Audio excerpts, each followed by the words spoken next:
makilaot na tandang sa araw ng paghugot ng batang mali. Hindi sumipot ang dukhang asli, kundi ang haring tao. Hubad sa balat kayo ng paghihirap, kita ang sugat na magupit ng aksik.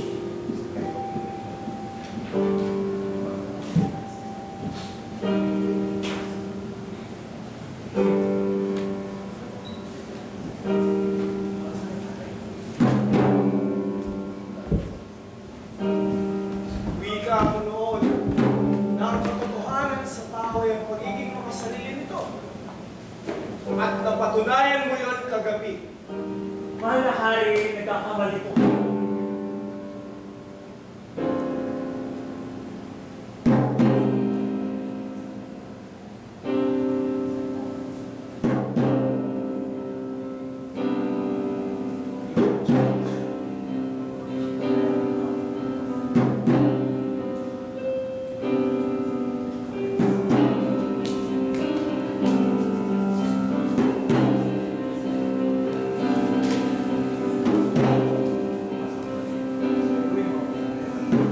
Ngunit,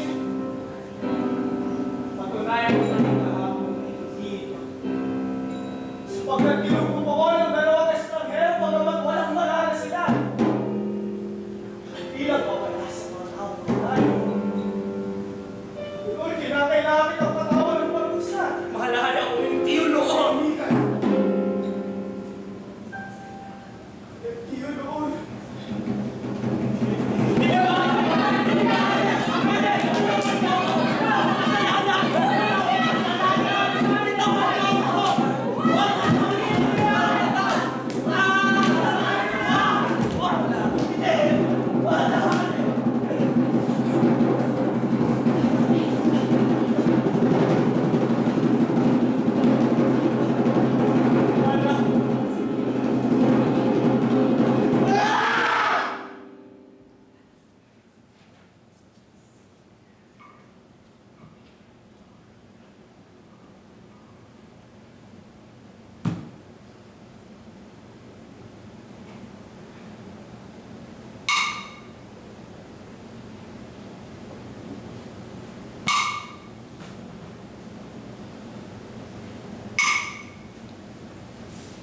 Laking sindak ng buong taong bayan sa nasasihang pagpugot ng ulo.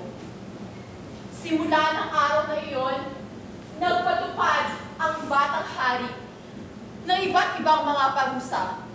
Hindi dahil gusto lamang niya, hindi dahil malupit ang puso niya, kundi dahil iyon ang kahingian sa kanya. Bilang sugo ng bathalang may kapal ng katarungan at kapayapaan. Lumipas ang maraming taon, lumipas ang henerasyon, nagbugay sa katarungan. At dumating ang bagong henerasyon, hindi lubos na lang ang katotohanan sa malulupit na pagpaparusa.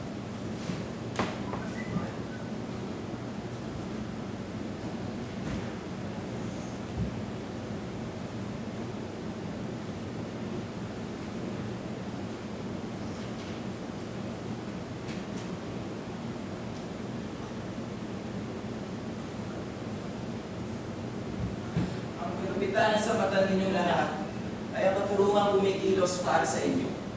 At hindi nyo ito nakita agad. Sapagkat itohanin lang ang iyong pinatawang buong araw. Sapagkat nakatulahan lamang ang inyong itinataw buong araw.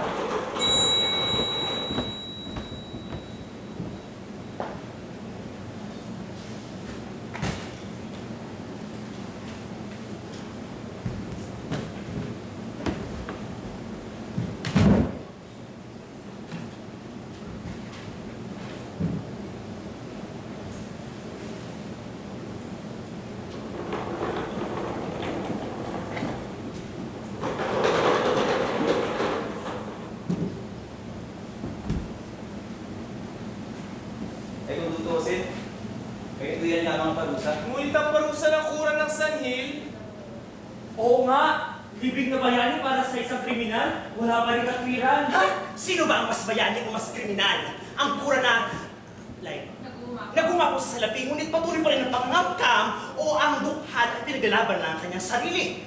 Eh di, may dahilan nga ako mamulupit ng hari. Para yun sa seguridad ng bayan.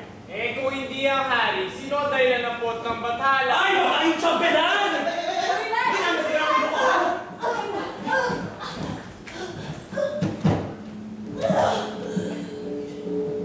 Hindi.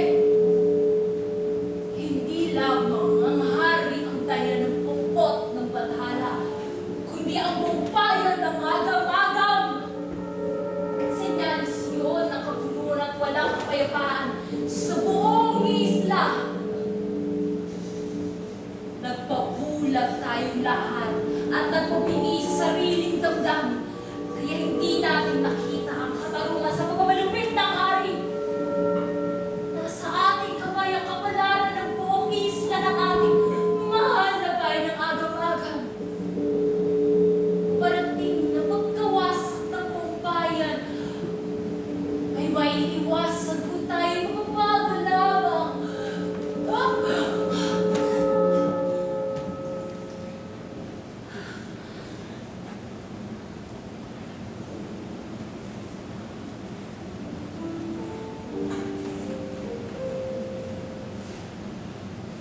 Mahal kong bayan, sapagkat ang salita ng babaylan, salita rin ng bathala, hindi may kakailang totoo ito. Ngayon pa man, ngayon napagtanto ko na hindi lamang ako hari ng agam-agam, hindi isa rin mamamayang katulad nito.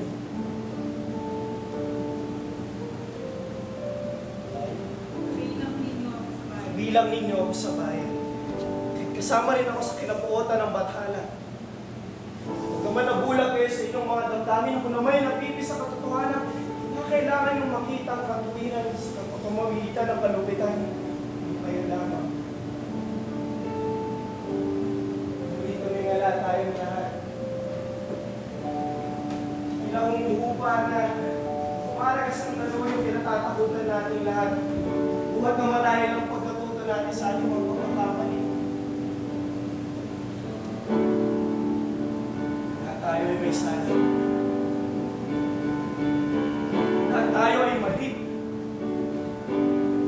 At lahat tayo ay may panunungkulan sa ating bayang sinilangan, maging hari man. Isang hamak na kagunayan. Ngayong mulat na tayo sa katotohanang biyaya ng tulong. Hindi natin ito bilang udyok mula sa bathalang mayroon upang patuloy natin ayusin ang pinakamamahal nating bayan ng agam-agam. One minute. Ang sa mo,